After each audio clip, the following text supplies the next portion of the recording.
William, from your perspective, you punch the wall and everything around you goes black for just a moment. Your eyes open, and you're standing behind the doctors, watching them operate on your body. Around you, everything seems to be moving slowly and blipping in and out. Okay, no big deal, William. You're just dead. Again.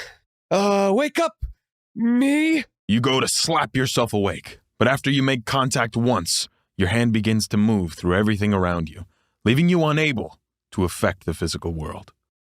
At this time, everything begins to jitter, almost as if you're losing connection to the world around you. Oh, I really didn't want to do this again. I really got to stop breaking all my bones.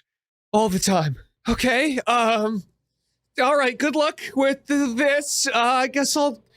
Oh, shit. I'm gonna run out through the door and look for Dakota and Vyncent. Bursting through this door, you're met with the feeling of grass beneath your feet.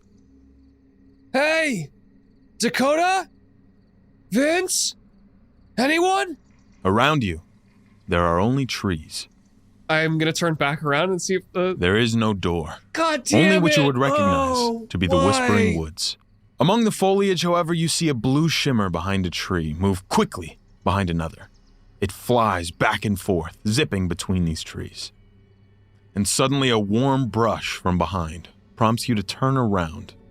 And as you do, a wisp can be seen floating away from you slowly, deeper into these spiritual woodlands.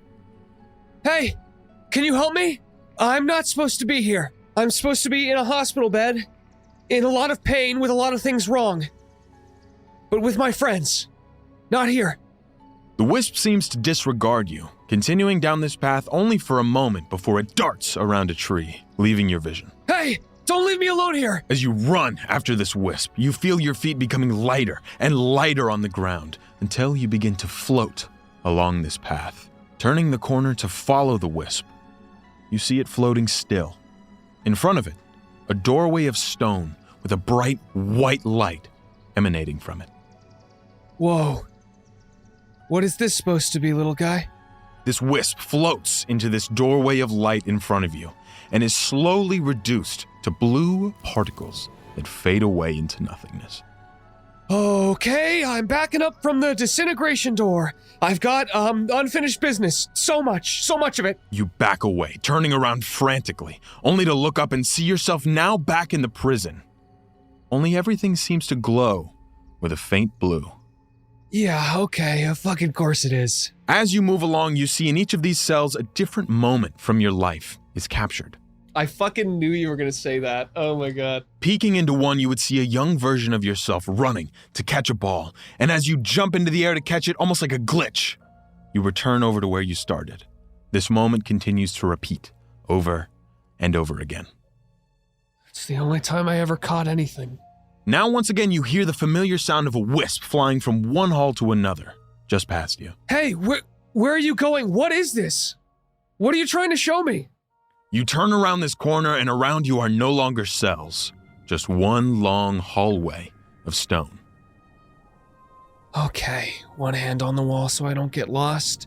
Hey, Wispo! You trace your hand down the wall, leaving a trail of blue energy behind. It's just, I just want to make sure I'm not gonna get jumped by anything. That's all. The light around you begins to dim as you trek further. The wisp guiding you seems to become the only thing illuminating this area. It pushes out of the hallway, and just as it begins to reveal the area ahead, the wisp's blue flame fades, and you are left in darkness. Oh, nice. I'll just close my eyes. Now nothing can jump scare me. As you stand frozen, eyes shut, thunder cracks around you. Do you open your eyes? Yeah, okay. I'll just give a little peek out of one eye. You hesitantly peek out to see a green lightning illuminating these towering ruins. The dead grass and rubble all around you lead up to this massive stone structure riddled with overgrowth. Two stone towers protruding from the main structure, curving towards one another. The right tower rising higher than the left, but both ending at a jagged point. In front of you, a staircase of debris leading towards the structure. All that is clear to you now is that this is very ancient, I knew I shouldn't have watched that much Stranger Things before bed. I guess let's see if there's a door. You move up these ruined steps to see a massive doorway into the structure.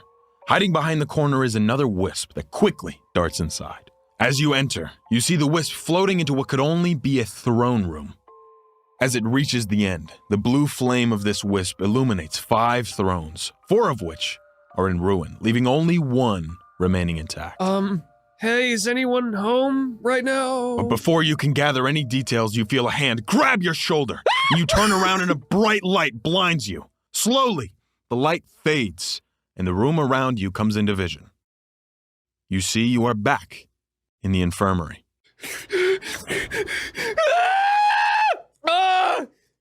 Stay back, Satan! Stay back! Okay, calm down. You're all right. Stay back, the chairs! Who's in the chairs? Who's in the chairs? You're all right, honey. You're all right. Oh, I had a terrible dream. I punched a wall really hard, and I guess I just don't know my own strength. I looked at my arm. Your arm is now set back to normal.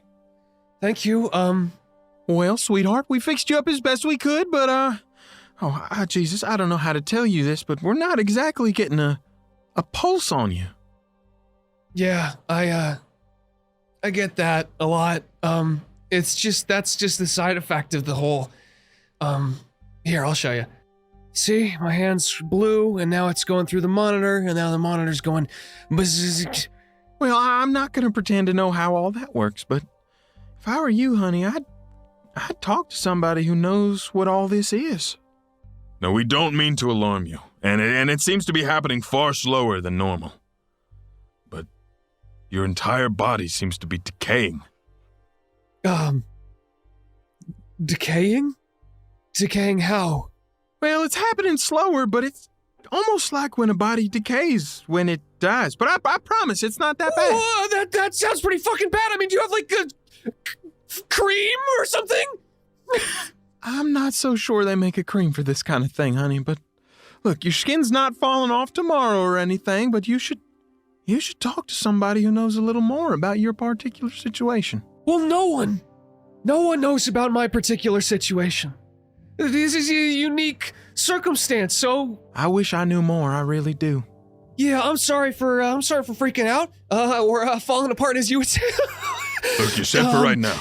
I just, thank you for the bone thing. Go ahead and try to get up. Just take it slow here. You're okay, sweetie. How bad's the damage? Like, cause, We healed you up as best we could. Even tried reversing some of that decay. However, we couldn't do much for the lack of blood in you. Good, yeah, that's a good reminder. Yeah, no, I mean, actually, I just meant the bill, but thank you for reminding me that I don't have blood as well. That's great. It's no trouble, honey. She pats you on the shoulder, consoling you. And that is where we're going to end the episode.